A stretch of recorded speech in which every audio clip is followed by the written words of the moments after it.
Christy Schreiber. We're here to talk about books that change the world and change us. And I'm Gary Schreiber, and this is the How to Love Lit podcast. Today, we're going to begin our third episode on Shakespeare's iconic Romeo and Juliet. If you remember back in week one, we discussed briefly Shakespeare's life, and then we began to explore this idea of what makes something tragic. And you proposed, Christy, that in a tragedy, the protagonist must be noble, and in a sense, he or she must be better than us and undeserved, the fate that he or she has suffered, like we saw in Oedipus or Antigone. But Romeo and Juliet are different. They're not traditionally classic heroes. They're not noble leaders fighting mythical beasts or defying kings. You can't imagine Chris Hemsworth, who we all imagine holding Thor's hammer, playing a character like Romeo. No. And in a similar fashion, it's questionable that Romeo and Juliet's death is truly decided by fate. They are teenagers making decisions in the ways you'd expect teenagers to make. You pointed out that half of this play is very comedic, mostly for that reason. And in comedy, we laugh because we think we're better than the fools we're watching. And really the parts we've read so far have mostly been comedic. And the nurse is funny. Romeo is as love-struck as any 14-year-old high school freshman. And his friends are like any friend group that you'd find at Sonic in Memphis. And in fact, there is something lovable and maybe even High School Musical-like in how the first half of that play is constructed. I agree with that. And since you mentioned High School Musical, I think I can see Romeo as a young Zac Efron reciting poetry to Vanessa Hudgens. That would have been a great remake. I wish they'd thought of it. The only thing dark in the first half of this play is all the foreshadowing about death. Even the fight scene is fun and lively and definitely not deadly. Everyone walks away with a big scolding, something like you'd expect a Disney principal in some sort of special to do. But today, we're going to see a darker turn in the play because we're going to get to Act 3, where Romeo kills Tybalt and things go awry. Yes, they will. Just a little literary review. As you recall, if you've listened to our previous episodes, specifically if you listened to this series on Lord of the Flies, there was a man by the name of Freytag who created a diagram to illustrate how drama is traditionally structured. Some call it Freytag's pyramid, Freytag's triangle. Honestly, most Americans, we call it the plot diagram. So dull. But anyway, Freytag claims that Shakespearean drama has the hero meet his adversary in the third act. It's the turning point, the climax, that moment from which the hero can no longer retreat. It often reveals, though, a hero's weakness or weaknesses in a tragedy. And every bit of that we're going to see today as we trace this story all the way through the climax. By the end of Scene 1 of Act 3, there is no more musical feel. I know. There's no more levity, even though we still can relate, all of us, no matter our age, to the things that we see going on in the play. But before we get to that turning point, there's a few more things I think we should pay attention to in the first two acts. So let's go back and see what those are. True. And to set it up, last week we entered slightly into the area of politics, which is not something we think about normally when discussing Romeo and Juliet. But you contend it is the politics that creates the tragedy, at least in part. And the basic argument of last week's episode is that in Verona, the adults who live there are rotten. And the town itself is the impetus for the tragedy. It's full of petty people, or as you said, adults don't take seriously their roles as leaders. They don't develop a culture of building, but instead students are indulged and engaged in idleness. And of course, any school teacher will tell you, teenagers with nothing to do is always a recipe for disaster. Always. And we notice that the prince is weak. He's indulgent. He doesn't have a backbone to rein anyone in. And this is a terrible flaw. He's He's just not a strong person. It's a rich, comfortable place to be. And so a feud easily perpetuates into something that feels petty and meaningless. We feel that it's petty and meaningless for one reason, because Mercutio, the prince's nephew, feels no hesitation in taking his best friend, Romeo Montague, into a party and crash it in the house of the supposed sworn enemy, after we've all been told no fighting on pains of death. Oh my. Well, it doesn't seem that anyone's thinking about murder and danger. I mean, they might get in trouble, but that risk elevates the element of the fun. A little drama in a somewhat otherwise boring place. And even when Mr. Capulet sees Romeo there, he calls him a fine young man and tells Tybalt to leave him alone. And Romeo isn't even asked to leave. I'd say there are people in Memphis who have worse feuds than this. Yes, that's it exactly. Verona is just not a serious place in this play. And Tybalt isn't mad about anything. He's just one of these angry, bitter people, a bad person looking for trouble. He gets mad basically because he sees Romeo getting away with something. It kind of reminds me of Auburn and Alabama fans. Oh my. Now you're on thin ice. Well, for those of you outside the United States, there is no place in the United States that I know of where American football is taken more seriously than in the great state of Alabama. And if you want to talk about feuds, that's legit, with millions of people every year getting out of hand Verona style. Gary, tell us, to prove my point, the story about the tumor tree poisoning that happened a few years ago. And you'll see what I mean. These people feud. They do. And well, Auburn and Alabama are two universities in the same state. And if you go down there, everyone in the state has been raised to love one and hate the other. And every year they play each other. And now Alabama and Auburn have also have two of the greatest football programs in the entire nation. So the Iron Bowl, which is the game where they play each other, is incredibly tense. And back in 2010, there was a famous incident when an older gentleman, not even a student, grandfather's age, but an Alabama fan, he snuck onto the campus and he famously poisoned some of the renowned, iconic 100-year-old oak trees on the edge of Auburn's campus after Alabama lost a football game on Toomer's Corner.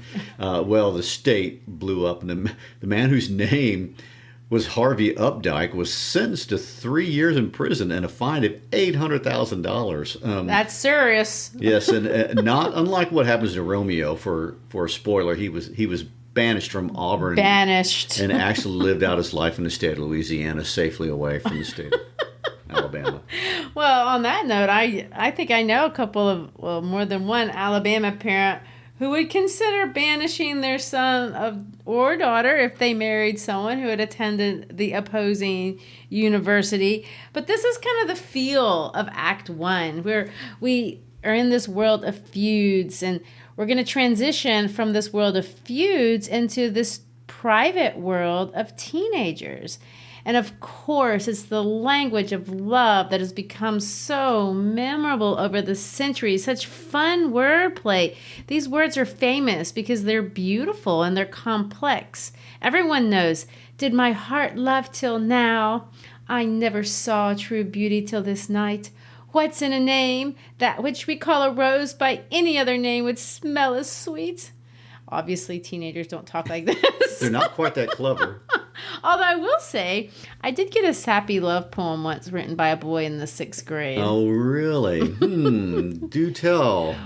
Well, truth be told, I can't remember his name. He wasn't in my class. But he drew a unicorn with a rainbow on tissue paper, and then he glued it to another piece of tissue paper, and he poured baby powder in between the tissue papers so it would smell. And he told me in the poem that I was as beautiful as a rainbow. That actually is good. So how did you react to that? Well, I'm embarrassed. I was not brave like Juliet, and my friends laughed at me. So I hid the letter, never talked to him again, ran away. There's no poetry here. That's what happens in real life. Romeo and Juliet is not real life. So anyway, That leads me to bring up a difference between our youth and the youth during Shakespeare's day, which isn't at all what you're describing. I mean, Shakespeare's lines between these two is very progressive. I mean, fathers in the audience would not approve of a daughter like Juliet. Students, especially girls, were treated very strictly, and they were not given a lot of freedom in terms of dating. And it's interesting here that Shakespeare draws a world where teenagers are glamorized for basically living a life of secrets and lies and confessions in the dark. And I have no way of knowing, but I wonder if this wasn't a fantasy for a lot of young adults during that day, just like it is today. And in this play, these characters defy the expectations of their parents and their community, their cultural heritage, to define themselves as lovers, even if just to themselves. In the world of arranged marriages, even today, that's just simply taboo. That's true. And there lies the universality of this story, the beautiful lines that have charmed boys and girls for centuries. The fantasy that I don't have to marry some stodgy, predetermined oaf, live out my days fantasizing over pot roast from Kroger. I can dream of a sexy, love-struck, beautiful man coming to my window and comparing me to the stars and the moon. Oh, as you have had many times by me, right? Yes. Well, we ended reading those famous lines last week, and if you didn't catch them, go back and re-listen because those lines are really worth hearing over and over again. And this week we will begin by tearing down that beautiful image that we just constructed. And I want to put a different spin on this very famous balcony scene, unlike the starstruck one we've been glamorizing here for a minute. The feminist interpretation of this scene actually is one of my favorites. There are those feminists who contend that what we are watching in this famous love passage, all this loving discourse between Romeo and Juliet, is Juliet seeing herself as an independent person and exerting power over her own life circumstances the only way she knows how. She is creating for herself an escape route away from the arranged marriage with Paris. If you remember, right before that dance, her mother is trying to sell her on this old guy, Paris. Even the nurse chimes in and floats the idea that he's a man of wax. Well, Juliet is not interested, and she goes into that party probably in a scary state of mind. I mean, her future with this old man. And remember, Shakespeare has done nothing but re-emphasize that she's 13 years old. Lo and behold, she's been told she has to marry the old guy, but a beautiful, charming boy is there. And all she has to do is reel him in. Of course, women seducing men isn't new. It's not even a new plot line. But the way Juliet seduces Romeo is not traditional. And it's Shakespeare's characterization of Juliet, which is also untraditional. I referenced this last week. Look how strong Juliet is when she's talking to Romeo. She's not taking that usual approach of feigning ignorance. She's approaching him, matching him line by line. She is his intellectual equal at every point. None of this, you're so strong and I'm so weak, Romeo, Romeo, nonsense. She's going for it. Well, of course. I mean, it seems to work because that same night, he jumps the fence and he recites poetry into the night. Oh, yes. The famous blason. This is something that Shakespeare is famous for making fun of. He does it in other places. But I want to explain what this is. During the Elizabethan era, courtly love was all the rage. And there was this trend called the blason. And don't think that we started trends in the 21st century with TikTok. Apparently, they've been around for a moment. But anyway, guys would write these really cheesy, far-out comparisons of the girls that they love, and they would describe their bodies in these romantic and poetic ways. But they were very cheesy, and that's what Romeo is doing here. He's written a blason. This is He's serenading Juliet with this hyperbolic, cheesy description of her. of her body, really. He's going all Elizabethan TikTok trend. No, I don't think you can really put those two things together. I think you can.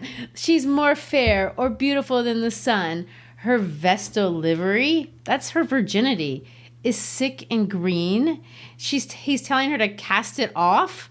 Her eyes are brighter than the stars. Her cheeks are shinier than the stars. It's hyperbolic. That's what cheesy is. It's over the top. It's repost worthy. Well, we've definitely been reposting it ever since. I mean, how many ninth graders memorized those lines? It's even in Hannah Montana. Oh, my. Well, and that's all fun, but I want to point out something else, of course, and I'm no director, but the way this is written is very ambiguous as to whether Juliet hears him or not. I mean, a director could easily have executed this either way, and maybe she doesn't see him and he's talking into the night, but it's very easy to read this. Maybe she does see him and pretends she doesn't, so she can spout off all those very forward lines. I mean, this girl is not running away. Look at what she says to him. It's bold and very unlike the traditional junior high move. It's not like what I said. Yeah. She says this: deny thy father and refuse thy name. I mean, that's very bold and very untraditional. In normal marriages, and especially in that time period, the girl gives up her name to take the man's name, and she's inverting the wedding vows here. This is a very big ask of Juliet. You drop your name for me if you dare. Exactly. And notice there's also a lot of bird imagery that comes out of these two. He's going to talk about wings bringing him there. He calls himself a pilot. But one time she calls herself a falconer, which is the person who tames the falcon. Here's where I'm nesting. Oh, no, a painful pun. Yes. Juliet is setting him up to help her fly the coop. Oh, that's two bad puns. You've reached your limit. You could see it as Romeo's in the clouds, and Juliet wants to join him there, and they can fly off together. Oh, you're joining the pun game. Well. Exactly. And she needs help, real help. I'm not sure anything would frighten a 13-year-old girl any more than the prospects of being trapped into a sexual relationship with an old geezer you haven't hardly met. Honestly, look how different these two talk. Romeo is very romantic. He's not being practical because the nature of the world doesn't demand that of him. He can be dreamy. But Juliet, look how it's reflected in her language. She asks him very down-to-earth questions. She asks him how he got in. She references the fact that he could die if he's caught there, although I doubt that's true. But she's bold and direct. Dost thou love me? There's another sexual reference. Romeo asks, will thou leave me so unsatisfied? To which she responds, not with an explanation about her situation with Paris, her parents, and all the things that he might need to know, but it's more of this reeling in. I think we should read it. It's kind of fun. Oh, wilt thou leave me so unsatisfied? What satisfaction canst thou have tonight? The exchange of thy love's faithful vow for mine. I gave thee mine before thou didst request it, and yet I would it were to give again. Wouldst thou withdraw it? For what purpose? Love? But to be frank, and give it thee again, and yet I wish but for the thing I have. My bounty is as boundless as the sea, my love is deep. The more I give to thee, the more I have, for both are infinite. The nurse calls, Juliet! I hear some noise within. Dear love, I do. Anon, good nurse, sweet Montague, be true. Stay but a little, and I will come again. If that's not reeling, I don't know what is. Oh, blessed, blessed night, I am afeard. Being in night, all this is but a dream, too flattering sweet to be substantial. 3 words, dear Romeo, and good night indeed. If that thy bent of love be honorable, thy purpose marriage, send me word tomorrow by one that I'll procure to come to thee, where and what time thou wilt perform the rite, and all my fortunes at thy foot I'll lay, and follow thee, my lord, throughout the world. Madam, I come anon, but if thou meanest not well, I do beseech thee. Madam, by and by I come, to cease thy strife and leave me to thy grief. Tomorrow will I send. So thrive my soul. 1,000 times good night. 1,000 times the worse to want thy light.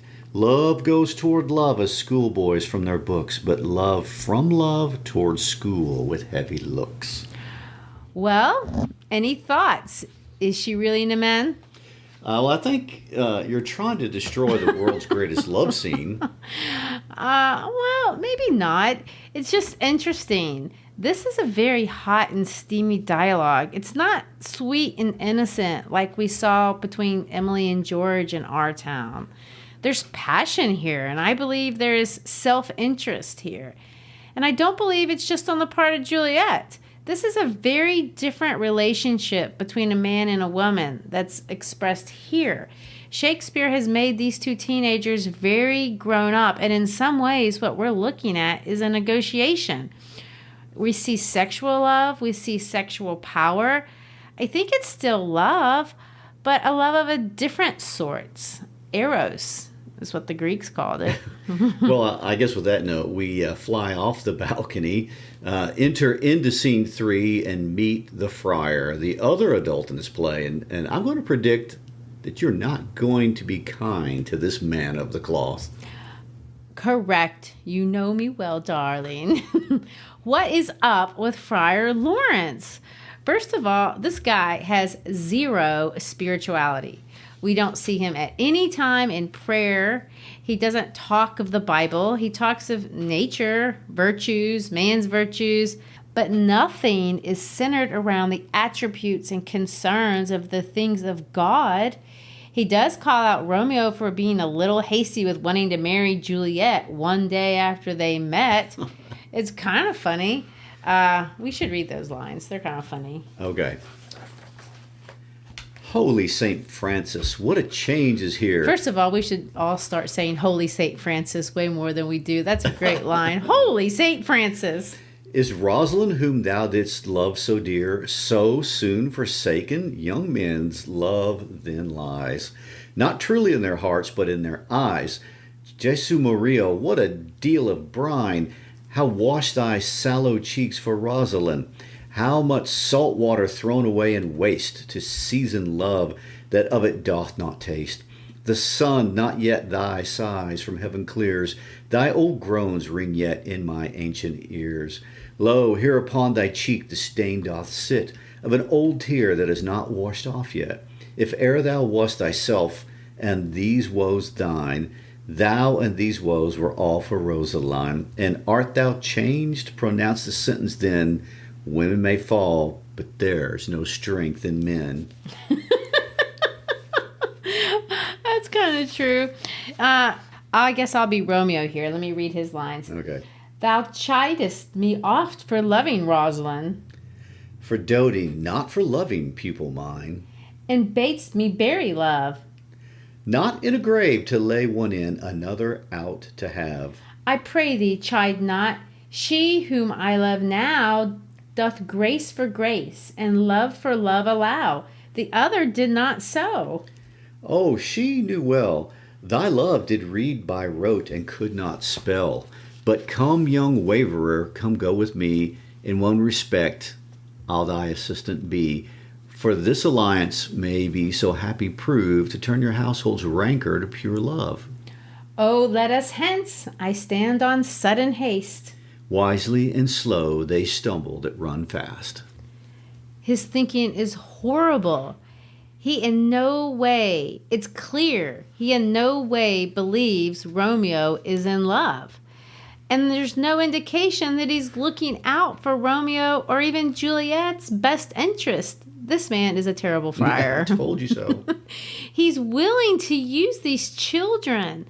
Maybe he thinks it's for the good of the community. That's what he's saying. Maybe there's nobility there. But as a mama, I'm horrified. And as a daughter of a minister, I will go far to say that most ministers take the marriage sacrament much more seriously than this. There is no sanctity here. Well, it's also a point to make that this plan would never have worked.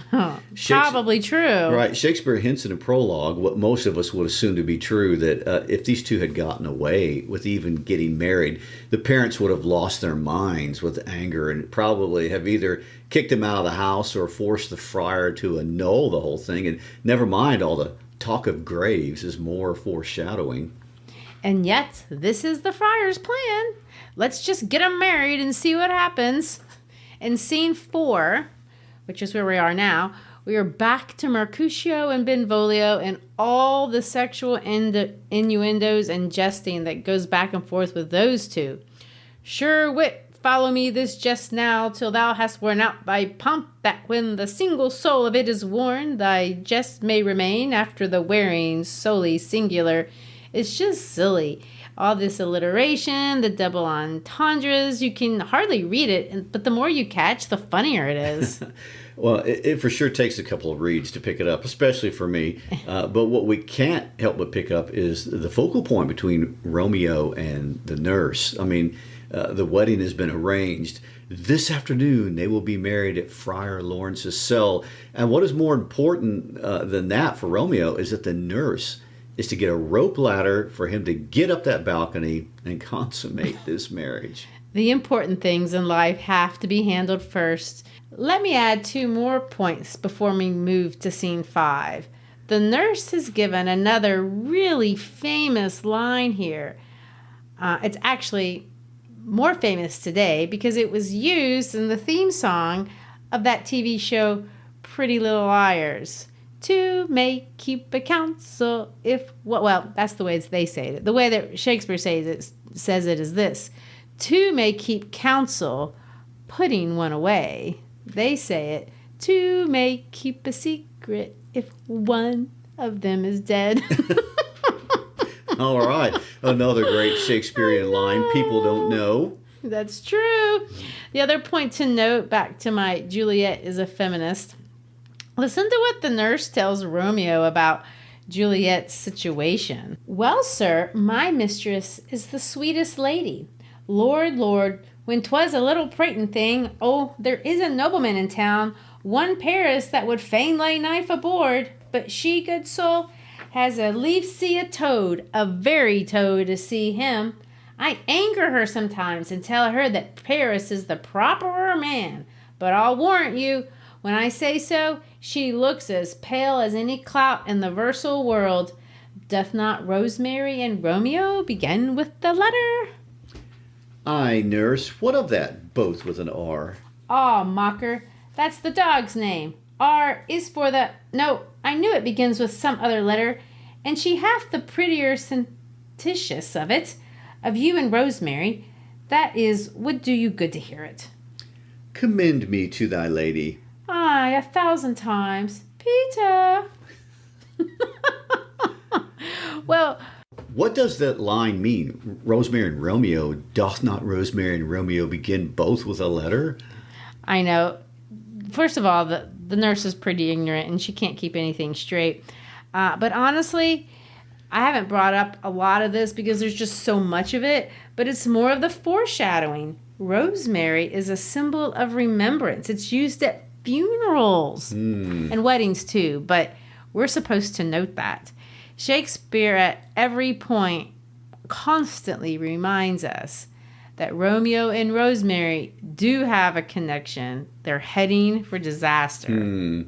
Well, scene 5 of Act 2 is a disaster, but it's of a different sort. And all this talk of Juliet being mature kind of dissipates. And she's impatient and rude and demanding. And this is a totally different Juliet than we've seen before. I agree, because here she's panicked. She wants this marriage, and she wants it now, which of course she gets. Act 2, Scene 6. They're married. Let's read it out. I'll be the friar, and then I'll switch over to Juliet. Okay. The friar says this. So smile the heavens upon this holy act, that after hours of sorrow chide us not. Amen. Amen. But come what sorrow can, it cannot countervail the exchange of joy that one short minute gives me in her sight. Do thou but close our hands with holy words, then love devouring death do what he dare. It is enough that I may but call her mine. Well, let me just stop there. That should be enough foreshadowing. He should just stop there. But he doesn't. And Friar Lawrence says this: these violent delights have violent ends, and in their triumph die, like fire and powder, which as they kiss consume. The sweetest honey is loathsome in its own deliciousness, and in the taste confounds the appetite. Therefore, love moderately. Long love doth so, too swift arrives as tardy as too slow. Beyond the foreshadowing, he's actually being totally correct here in some amazing imagery, like fire and powder, which as they kiss, consume. It's a great analogy. Fire and powder blow up together, even if you call it a kiss. And then this idea that the sweetest honey is loathsome, and it's not good, but it's bad in its own deliciousness. I agree. And it makes me angry at Friar Lawrence. He knows better. He's willing to warn them all the way to the moment that Juliet walks in that room. And then he allows them to blow themselves up with this fire and powder stuff. This is not a definition of parental love. It's supporting more indulgence, and it's definitely not holy. I think one of the greatest comments Shakespeare makes, at least to me, is this idea of what it means to really love an adolescent. I mean, in this play, no one loves these kids, of course. We see it more with Juliet than with Romeo, because Romeo's parents are nowhere to be found. But look here, I mean, the role of the friar is to protect them, and he is, in his self-serving cowardice, he fails. And this takes us into the next act, and as Freytag tells us, the turning point in the play. Oh, yes. So we start with the best buddies. Mercutio and Benvolio are out. Tybalt has been hunting down Romeo and finally has found him, and Tybalt's lines are short and aggressive. Yes, and Romeo embarrasses his friends. He's obviously, and we know the reason, there's your dramatic irony at work. We know he's not interested in fighting, but the way he talks to Tybalt comes across as cowardly, at least to Mercutio. I do protest, I never injured thee, but love thee better than thou canst devise, till thou shalt know the reason of my love. And so, good Capulet, which name I tender as dearly as mine own, be satisfied. That's not aggressive talk. And before we get into the fight point, I did want to point out something here. And I basically overlooked it, even though it's been going on for the whole play, because there's just not enough time to comment on everything that's worth commenting on in this play. But I wanted to point out something that we love Shakespeare for, and he's actually so famous for. And of course, that's the rhymes and the patterns and the iambic pentameter and the way that he supports meaning through the beat of the language. Remember, I told you that almost this entire play is an unrhymed iambic pentameter, which means it's ba-dum, ba-dum, ba-dum, and we can hear it a lot. Well, a lot of times, Shakespeare wants to, take it up a notch, and so he makes it rhyme, and that's what we hear when we hear Romeo and Juliet talking. They're always rhyming, and it makes it more romantic. Well, here, we're going to see Shakespeare do just the opposite. We see these lines between Romeo and Tybalt, and they're talking in the traditional iambic pentameter. But Mercutio, when he breaks in, he breaks the pattern, and he's not going to talk with the iambic pentameter. It's going to be flawed. Mercutio is going to speak in nothing, just like regular the way we talk. He's breaking off from the beat, and he says this: "O calm, dishonorable, vile submission, a la staccato, carries it away. Tybalt, you rat catcher, will you walk?"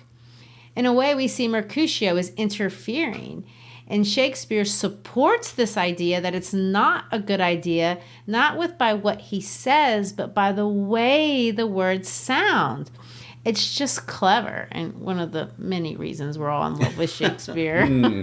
Well, remember that Mercutio was not a Capulet or a Montague.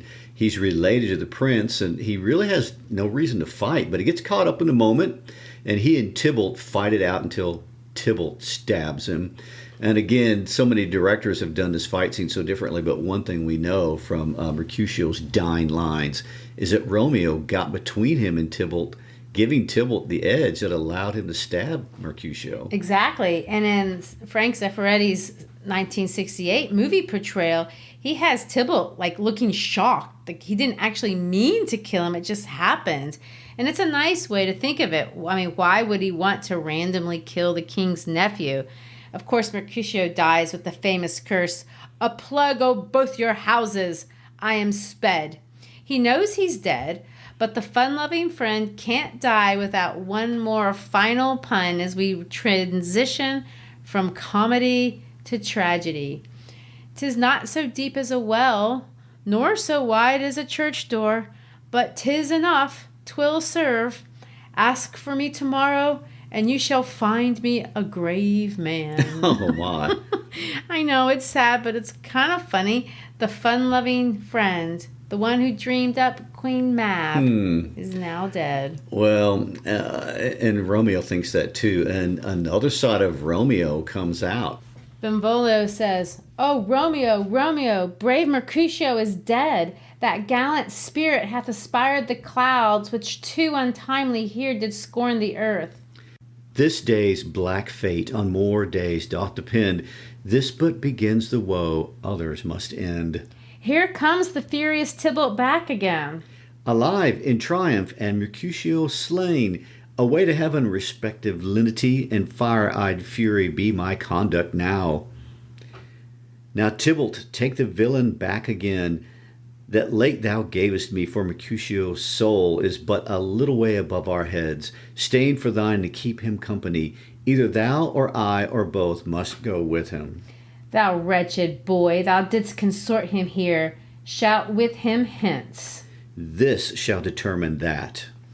And of course they fight and Tybalt falls. Romeo has to run away. Benvolio's the last man standing and he has to end up giving an account for what has happened. But before we discuss Benvolio trying to explain what has happened, I do want to point out Romeo's final line before exiting the scene. Read that out for us, Gary. Oh, am I fortune's fool? That one. Yes, it's actually a famous line. He's just stabbed Tybalt. He's lost his mind. He stabbed Tybalt, and look at the line. Is he really fortune's fool? Most people would say, well, you lost your temper, you killed a guy. But Shakespeare is going to put this twist of fate on it, which brings me back to the fate we've seen all throughout this play from the beginning when Shakespeare calls them star-crossed lovers, and at the ball Romeo says there's some consequence yet hanging in the stars. Do you think Shakespeare's putting the tragedy on fate, or is he questioning it? That's exactly my question. After Tybalt's murder, everyone shows up. Prince Aeschylus, the Montagues, the Capulets, and before anyone can say a word, Miss Capulet is calling for Romeo's blood.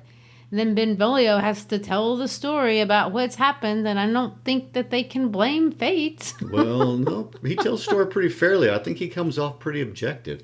Well, I agree, and when the prince asks, who now the price of this dear blood doth owe, Mr. Montague thinks it's enough to let Romeo off the hook. He's going to say, well, not Romeo, Prince. He was Mercutio's friend. His fault concludes, but what the law should end, the life of Tybalt.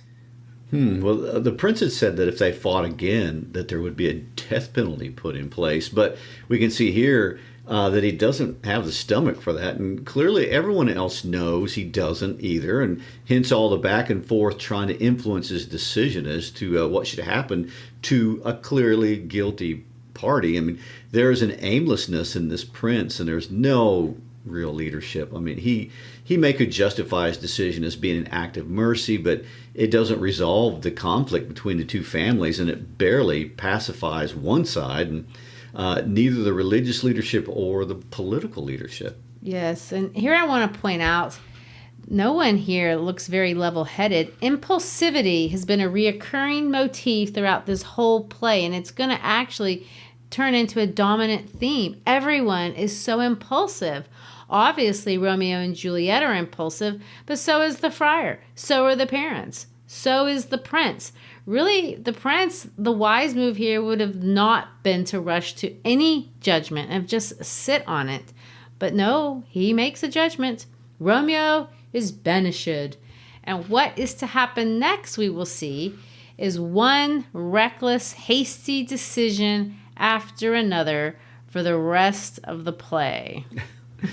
And of course, death and banishment is the news the nurse delivers to Juliet when she comes in with the rope ladder for the secret honeymoon. And Juliet has been going on and on about the nighttime coming, and every groom wishes his bride were just sitting around saying, "Come night, come Romeo, come thou day and night whiter than new snow on raven's back. Come gentle night, come loving black-browed night.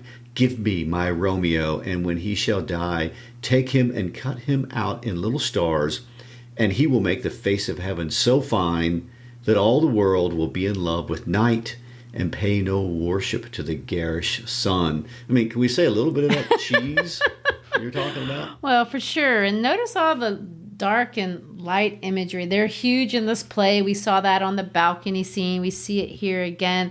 The nighttime is the world Romeo and Juliet get to flee to. They're together at night. They have secrets in the night. Isn't that the reason all teenagers love to stay up at night? Nighttime is the time for fairylands and dreams. And, well, we'll talk more about that next week. But at night, no one is watching. But of course, the nurse is going to crash this dream with the next few lines when she busts in and says, "He's gone, he's killed, he's dead." Of course, it takes quite a long time for Juliet because she thinks he's talking about Romeo. And this goes on until she can finally get the story out of the nurse. To which Juliet breaks into an incredibly articulate show of oxymoron, basically wondering how such a beautiful boy could be a bad person. "Oh, serpent heart, hid with the flowering face, did ever dragon keep so fair a cave? Beautiful tyrant, fiend angelical, dove-feathered raven, wolvish ravening lamb, despised substance of divinest show, just opposite of what thou justly seem'st, a damned saint, an honorable villain. O nature, what hast thou to do in hell when thou dost bower the spirit of a fiend in mortal paradise of such sweet flesh? Was ever book containing such vile manners so fairly bound? Oh, that deceit should dwell in such a gorgeous palace." Well, she is freakishly articulate. And he's clearly beautiful. And of course, the nurse can explain it all with, "All men are evil, and I need a drink. There's no trust, no faith, no honesty in men. All perjured, all forsworn, all not, all dissemblers. Ah, where's my man? Give me some aqua vitae." Well, Juliet takes 1 minute to think through her present situation, and she makes a decision. She is not going back on her wedding vows. She's moving forward. Again, I want to make this point. Juliet is a modern-day pragmatist. Listen to Juliet process her options and then basically decide that Tybalt is not wrecking her plans. Will you speak well of him that killed your cousin? Shall I speak ill of him that is my husband? Ah, poor my lord, what tongue shall smooth thy name when I, thy 3 hours' wife, have mangled it? But wherefore, villain, didst thou kill my cousin? That villain cousin would have killed my husband. Back, foolish tears, back to your native spring. Your tributary drops belong to woe, which you, mistaking, offer up to joy. My husband lives, that Tybalt would have slain, and Tybalt's dead, that would have slain my husband. All this is comfort. Wherefore weep I then? Some words there was worser than Tybalt's death, that murdered me. I would forget it fain, but oh, it presses to my memory like damned guilty deeds to sinners' minds. Tybalt is dead, and Romeo banished. That one word banished, has slain 10,000 Tybalts. Tybalt's death was woe enough if it had ended there, or if sour woe delights in fellowship and needly will be ranked with other griefs. Why followed not when she said Tybalt's dead, thy father or thy mother, nay, or both, which modern lamentation might have moved. But with a rearward following Tybalt's death, Romeo is banished. To speak that word is mother, father, Tybalt, Romeo, Juliet, all slain, all dead. Romeo is banished. There is no end, no limit, measure bound in that word's death. No words can that woe sound. Where is my father and my mother, nurse? Weeping and wailing over Tybalt's corse, will you go to them? I will bring you thither. Wash they his wounds with my tears? Mine shall be spent when theirs are dry for Romeo's banishment. Take up those cords, poor ropes, you are beguiled, both you and I, for Romeo is exiled. He made you for a highway to my bed, but I, a maid, die maiden widowed. Come, cords, come, nurse all to my wedding bed, and death, not Romeo, take my maidenhood. Hie to your chamber, I'll find Romeo. To comfort you, I wot well where he is. Hark ye, your Romeo will be here at night. I'll to him, he is hid at Lawrence cell. Oh, find him, give this ring to my true knight, and bid him come to take his last farewell. Well, I think this is a good place to end for today. Next week, we'll see what some unbounded, reckless courage along with a little bit of hapless planning get you.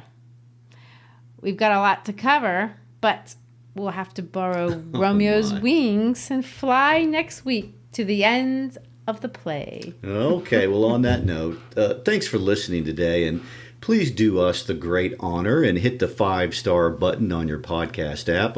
That gets us bumped up the ranks with the controllers of the interwebs, and also share an episode with a friend and connect with us on the howtolovelitpodcast.com page and find teaching materials, and find us on Instagram and Facebook to chat. We're always ready to get recommendations for books that have changed the world and can change us.